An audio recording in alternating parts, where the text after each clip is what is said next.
वहां उनकी जीविका कटती है। ईश्वर की लीला बड़ी विचित्र है। वहां ही इनका दाना पानी है। ये निरालंब हैं, ये खेती नहीं करते और बनाते नहीं। किसी संत ने बोला है ना,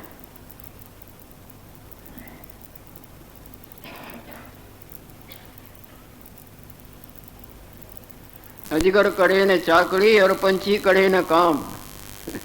दास मनु का यूं कहे और सबका दाता। अजगर क्या चौक नौकरी करता है, काम काज करता है, पड़ा रहता है। उनकी जीविका भी कई कई अरसा जीते हैं। अजगर करे न चाकरी और पंछी करे न काम, सबका दाता राम है। और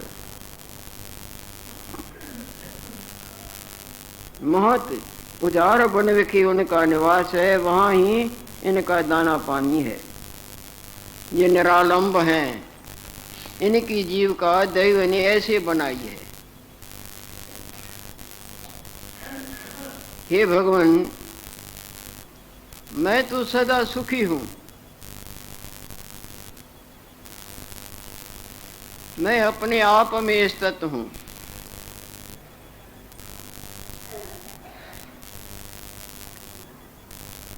आत्म संतोष कर मैं तृप्त हूं।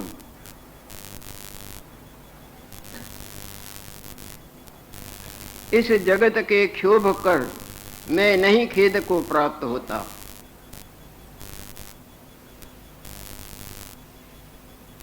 अपने आप में आत्म स्वरूप में संतुष्ट हूं।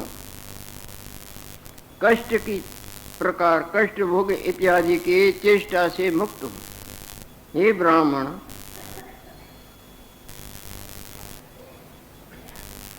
हम तो केवल समय को व्यतीत करते हैं।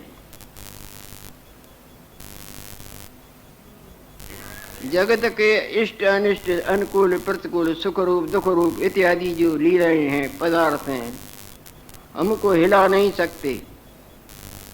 जागृत को, जो सच्चा जागृत है, स्वप्ने का सुख रूप और दुख रूप हिलाता है क्या? नजर ही नहीं जाती, कुछ भी नहीं।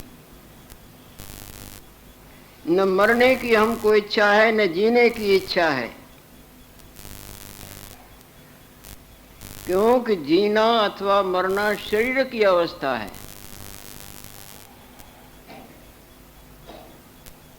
जब प्राणी मर जाता है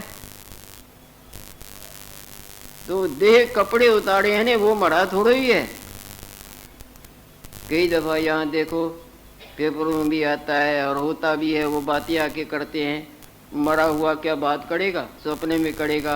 अथवा कभी कभी तो ऐसी आश्चर्य की घटनाएं कि जो मोह ज़्यादा होता है, जिसमें उसके पास में आके बातें करते हैं, अपना दुख सुख सुनाते हैं और सब सच्चा निकलता है। दूसरा जन्म लेके दूसरे के घर में भी आते हैं और वो आदमी दिखने में भी आते हैं, सब सच निकलता है। तो मरा या जिंदा है, कपड़े जैसे उतारे, इसी तरह मरना और जीना ये शरीर के धर्म है। कपड़े उतारना और कपड़े बदलना दूसरे।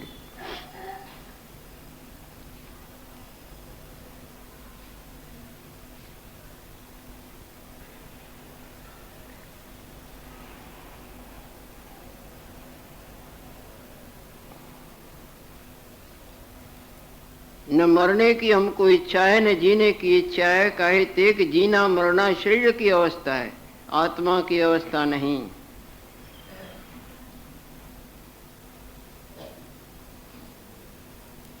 हमको जीने में आसक्ति नहीं है, राग नहीं है कम जिए, और मरने में द्वेष भी नहीं।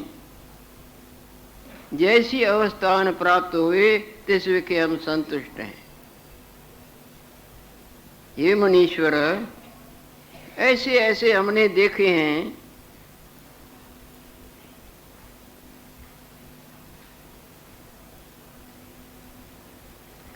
कि बहुत भस्म हो गए हैं। जिनकी अवस्था को देखकर हमारे मन की चपलता जाती रही। हमारे मन में जीने मरने की वासना रूपी चपलता कई दफा मर के भस्म हो गए और फिर जन्म लेके फिर मर गए, भस्म हो गए। कई चोले पहनते उतारते, उतारते पहनते, पहनते उतारते, रूप रूपांतर की लीला है नहीं। कई वो मनुष्य जानवर बन जाता है, जानवर मनुष्य बन जाता है। कई इस तरह के पेपरों में भी कभी कभी घटनाएं आ जाती हैं जो पुराने हिसाब किताब सुनाते हैं। हमारे मन की चपलता जाती रही है और हम जो इस कल्प वृक्ष पर बैठे हैं, ये कैसा कल्प वृक्ष है? रत्नों की वल्ली जिसको लगी है, बेलें रत्न रूप, रत्नों की बेलें हैं। ऐसे साधारण ये बेलें नहीं, जिस पर बैठकर मैं प्राण अपान की गति को देखता हूँ। ये जो श्वास चलते हैं और निकलते हैं, आते हैं और जाते हैं, आते और जाते हैं, इसके गति को मैं देख। मर्म की बड़ी बात तो अब आएगी। ये तो अपना पूर्वों का प्रसंग सुनाया। प्राण आते हैं और जाते हैं, इस आने जाने वाले के मध्य रूपी गति को मैं भली प्रकार जानता हूँ। उसको अभी खोलेगा, बहुत खोलेगा। गुरुदेव ने ये जो प्रसंग सुनाया है, कोई ऊपर की ऐसे ऐसे जन्मा या बड़ा इसकी बात से नहीं। राम भगवान ने प्रश्न किया था कि मुक्ति कैसे होती है, छुटकारा कैसे होता है, तो एक योग बताया, प्राणापान के गति वाला योग बताया और दूसरा ज्ञान बताया। इसमें प्राण योग पर ये प्रसंग चलाया है, जो कि काकभुजुंडी जी महाराज के लिए तो आम्र फल की तरह है।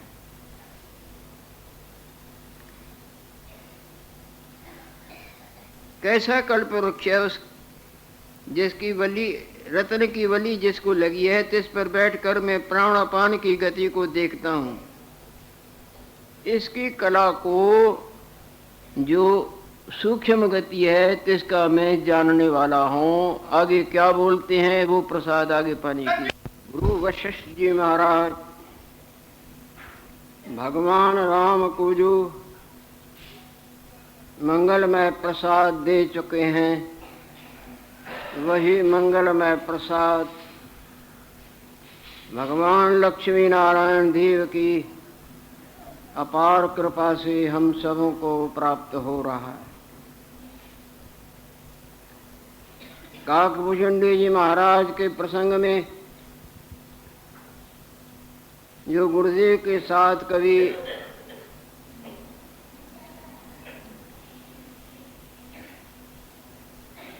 चिरंजीवी के प्रसंग के अंतर्गत वहां पहुंचने पर चर्चा चली थी। सुमेरु पर्वत पर जब कभी वो चला था, उसमें गुरुदेव के पूछने पर काकभुजुंडी जी महाराज अपनी उत्पत्ति और सुमेरु पर्वत पर पहुंचना इत्यादि इत्यादि प्रसंगों के अंतर्गत सत्पुरुषों के महिमा पर कुछ प्रकाश डालते हुए आगे और बोल रहे हैं। ये मुनीश्वर है, बड़े आश्चर्य रूप प्राणी और पदार्थों की लीला मैंने देखी है, और देखी ऐसी है कि देखते देखते सब जहाँ से आए वहाँ सब गुम जाते हैं। बड़े ऐश्वर्यवान, बड़े बलवान, परंतु कोई भी सत्य न रहा। सब असत्ताई के प्रभाव में देखते देखते जिस तरह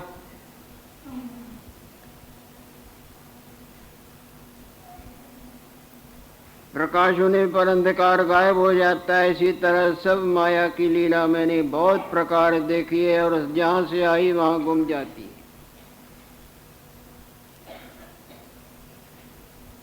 ऐसे ऐसे देखे हैं सो और भस्म हो जाते हैं। इस तरह संसार की और इन बड़ों बड़ों छोटे छोटों की अवस्थाएं देखकर मेरे हृदय में जो चंचलताई ये सब भासमानताई करा करा के लोभायमान करती है, वो सब चंचलताई समाप्त हो गई है। इस कल्प वृक्ष पर हम बैठे हैं। कैसा है ये कल्प वृक्ष? रतन की वल्ली जिनको लगी हुई है, इस पर बैठ के मैं प्राण और अपान के गति को देखता हूँ। दिन और रात्रि की जिस तरह गति होती है, इस तरह प्राण और अपान के गति को मैं देखता हूँ।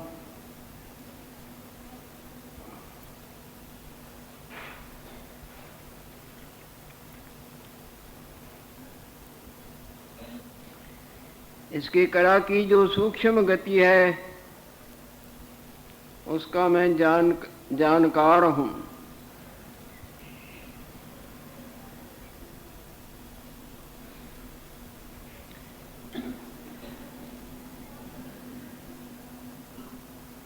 और मैं दिन रात्रि इत्यादि को कुछ नहीं जानता हूँ।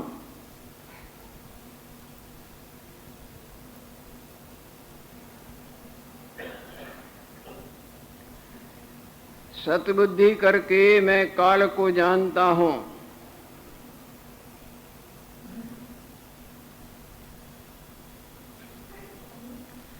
क्या सार है और क्या आसार है, इसको मैं भले प्रकार जानता हूँ। आगे उसका वर्णन होगा।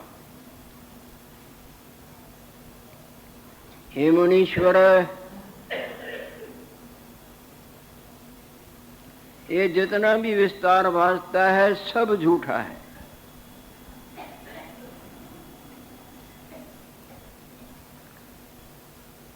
जो दिखता होता श्रवण,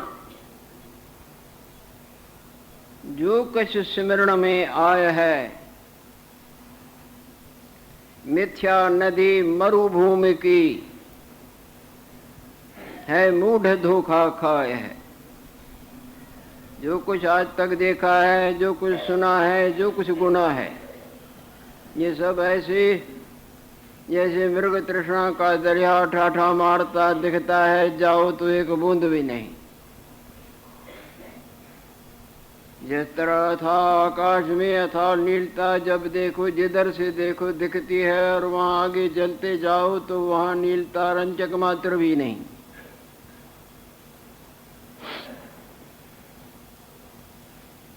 जिस तरह बड़ा बड़ाया अपना आप और संसार दिखता है, अकलमंदी से आंख खोल के देखो तो न हम है न तुम है, एक अद्वितीय देव सदा अपने आप में ज्यों के त्यों स्थित हैं। जेता कुछ विस्तार भासता है सो सब झूठा है, सत्य कुछ भी नहीं।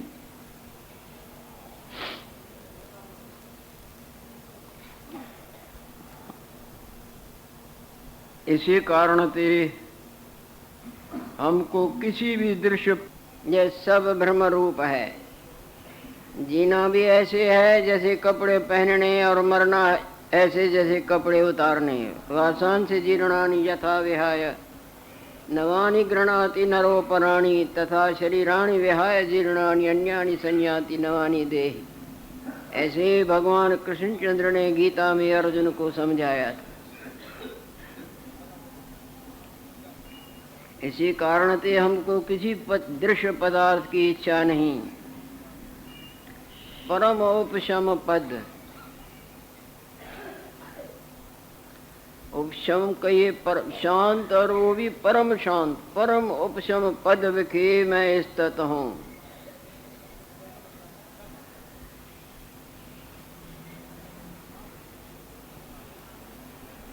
ये जितना भी संसार है, ये हमको परम शांत रूप भासता है।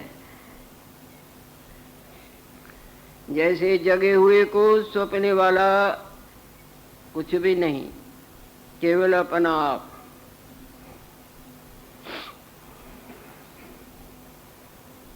घंटों जो देख रहे थे, वहाँ रोशनी करके देखें तो कुछ भी नहीं, पर जहाँ रोशनी नहीं वहाँ वो फिल्म की माया कुछ न होते भी सत की तरह पड़ी भासती है।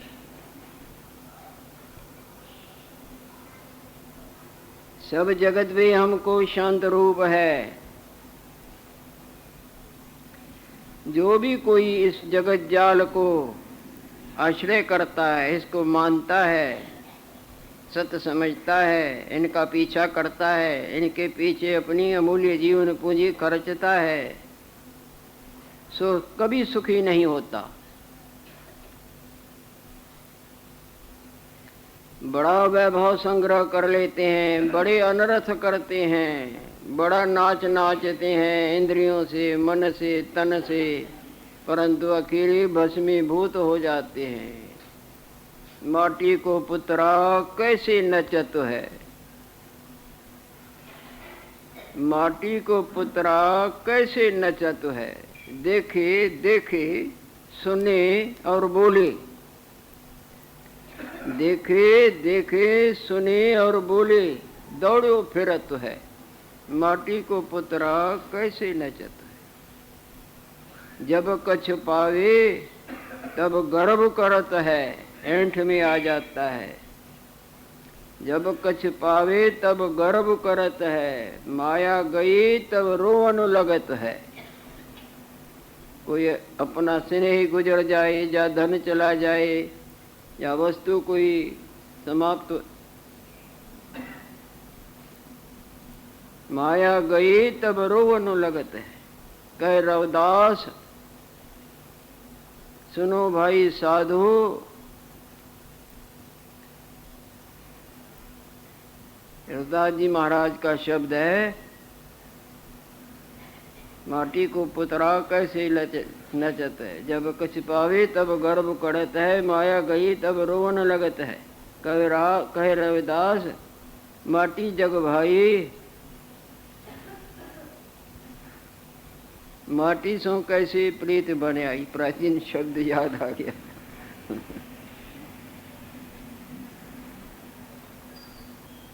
जो को इस जगत जाल को आश्रय करता है सो सुखी नहीं होता। यह जगत सब चंचल रूप है, स्थिर कदाचित नहीं होता।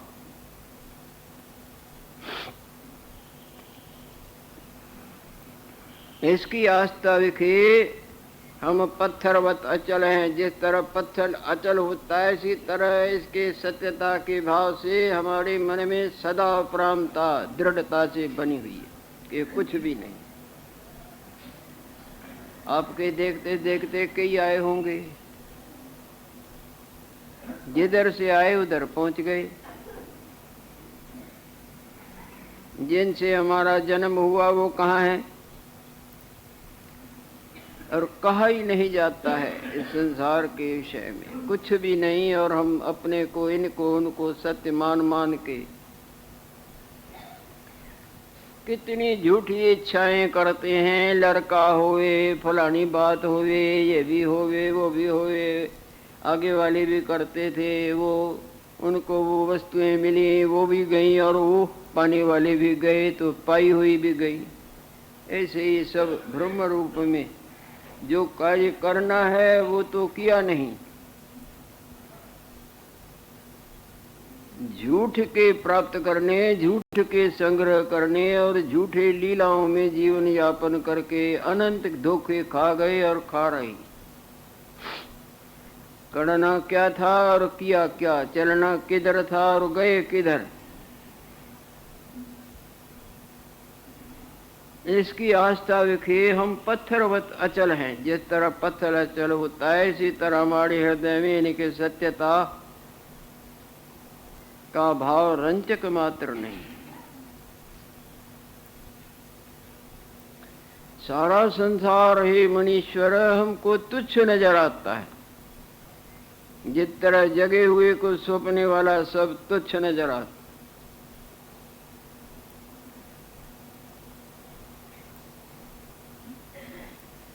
ये सब भूत प्राणियों रूपी नदियां काल रूपी समुद्र में पहुंच जाती हैं। जिस तरह नदियां घूम घाम के इधर उधर से बटोर बटोर बटोर बटोर के समुद्र में समा जाती हैं, इसी तरह ये सब प्राणी और पदार्थ रूपी नदियाँ, समुद्र विकाल रूपी समुद्र सबों को भस्मीभूत कर देता है।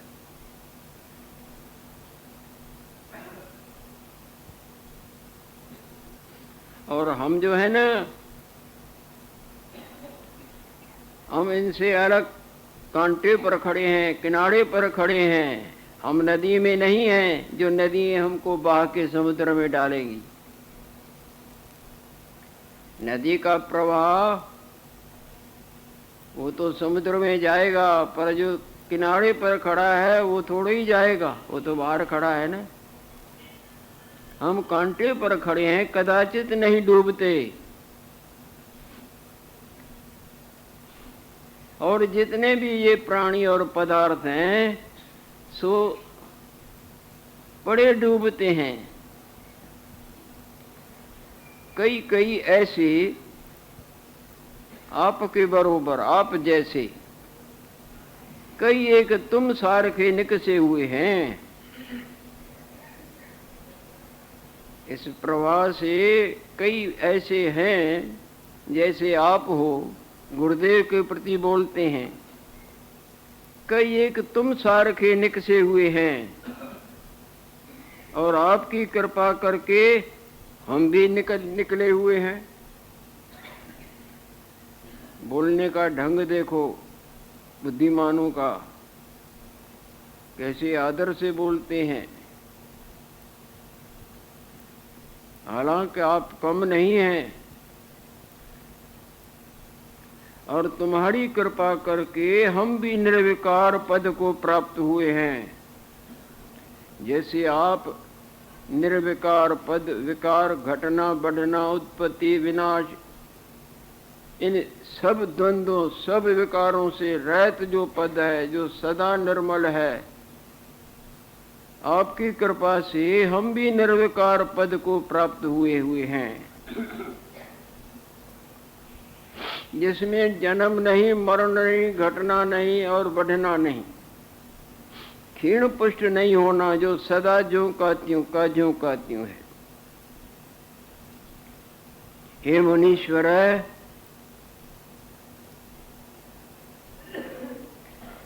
मैं निर्विकार हूँ। अपने काया की तरफ नहीं, अपने वास्तव स्वरूप की तरफ वो इशारा करते हैं। मैं निर्विकार हूँ, सब जगत के क्षोभते रहत हूँ। आत्म पद को पाकर, जैसे जागृत रूप को जो सपने वाला प्राप्त कर लेता है, वो सपने के सब क्षोभों विकारों से छुटकारा पा जाता है ना। परंतु जो नहीं जगा है, अपने जागृत रूप को नहीं पाया है, तो वो उस सपने वाले संसार के उलझनों में उलझता मरता जन्मता।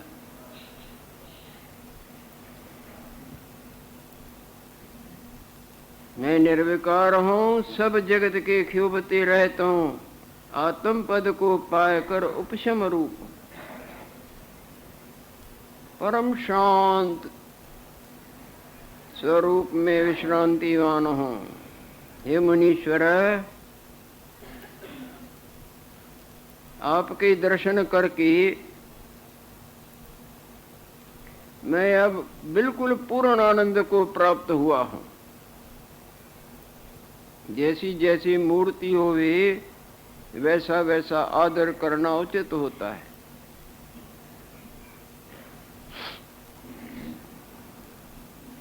तुम्हारे दर्शन करके मैं अब पूर्ण आनंद को, परमानंद को प्राप्त हुआ हूँ। संतों की जो संगत है,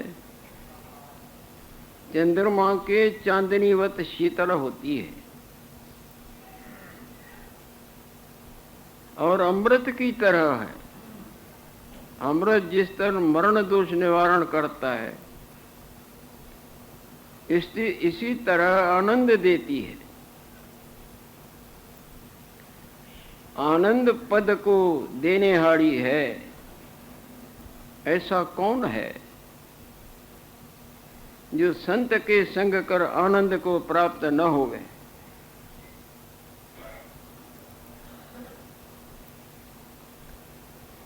जैसे चिंतामणि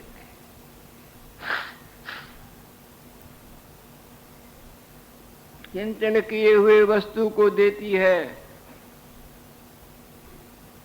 इसी तरह संत के संग से परमानंद प्राप्त होता है। संत भी पूरा होवे और उसका संग करने वाला भी अधिकारी भी पूरा होवे, जमीन भी खड़ी होवे और बीज भी खड़ा हो, फिर तो फल सुंदर निकलेगा ही।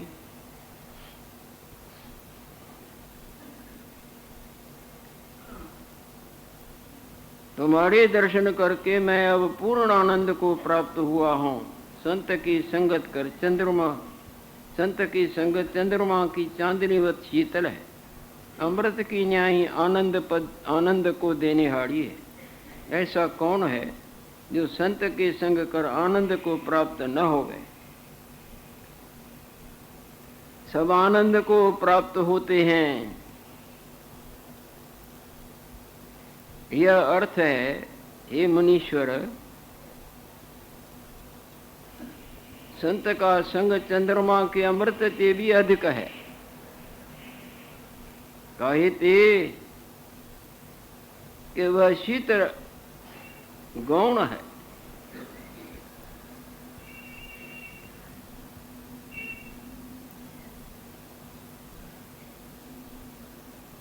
अंतर की तपस्या चंद्रमा की शीतलता नहीं मिटाती।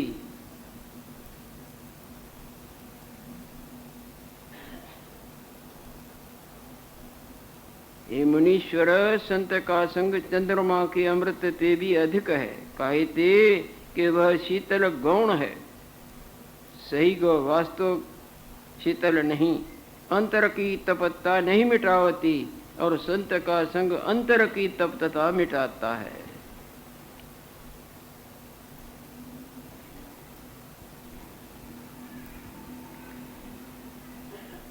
वह जो अमृत है क्षीर समुद्र के मंथन ते क्षोभ साथ निकसा है।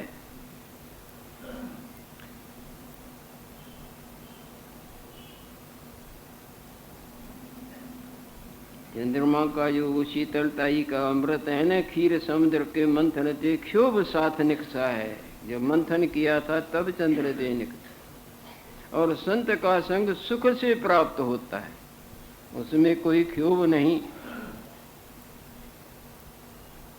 आत्मानंद को प्राप्त करता है। आत्मानंद के बरोबर और कोई आनंद नहीं। वास्तव शांति अपने आत्मा में विश्रांति। जब तक अपने आत्मस्वरूप का ज्ञान नहीं होता है, आत्मस्वरूप में विश्रांति नहीं होती है, तब जिस शांति के लिए दुनिया दीवानी हो रही है वो शांति न किसी को प्राप्त हुई, न प्राप्त हो सकती है, न होगी। नान्य पंथा विद्यति है न है, और कोई रास्ता नहीं है निर्विकार पद, शांत पद, अमर पद, दिव्य आनंद शांति जिसको कहें उसके प्राप्ति का।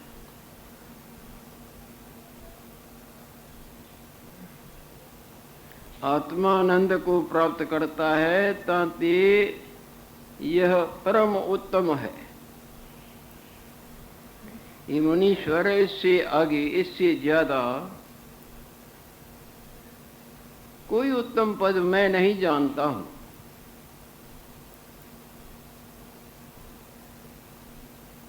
संत का संग सबसे उत्तम है।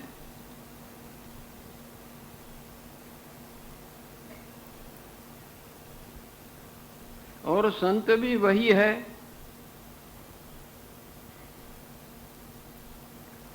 जिनकी सब प्रकार की मायामय विकार और इच्छाएं समाप्त हो गई हैं। इच्छा और निर्विकार पद में जो विश्रांतिवान है, जो माया के प्रलोभनों में बहता है, वो पार से भले ही संत हुए परंतु वास्तव नहीं। जिनकी सर्व इच्छा आपात रमणीय निवृत्त भई है। मतलब क्या है? ये जो संसार विचार के बिना सत्य और सुखरूप भासता है,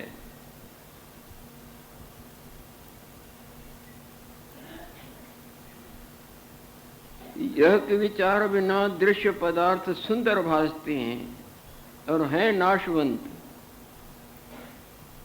जिनको ऐसे पदार्थ सब तुच्छ भासते हैं, जिनको ये सब रमणीक और मिथ्या भासते हैं, और सदा आत्मानंद कर तृप्त है, सदा अपने वास्तु स्वरूप यानी ईश्वर परायणताई की निर्मल गंगा में नहाता है।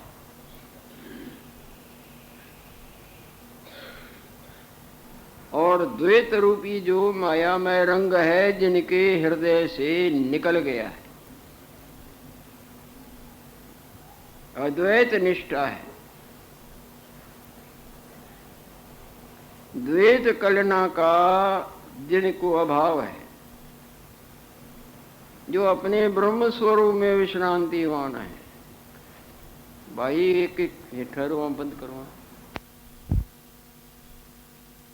और नाशवंत हैं, जिनको ऐसे पदार्थ सब तुच्छ भासते हैं और सदा आत्मानंद कर तृप्त हैं, और अद्वैत निष्ठा है। द्वैत कलना का जिनको अभाव है, सदा आत्मानंद विखे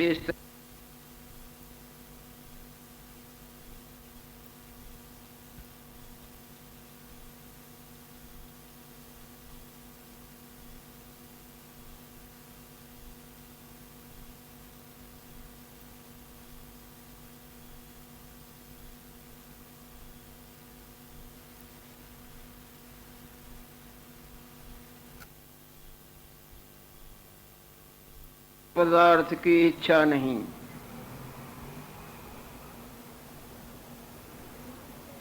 न जीने की, न मरने की, न किसी प्राणी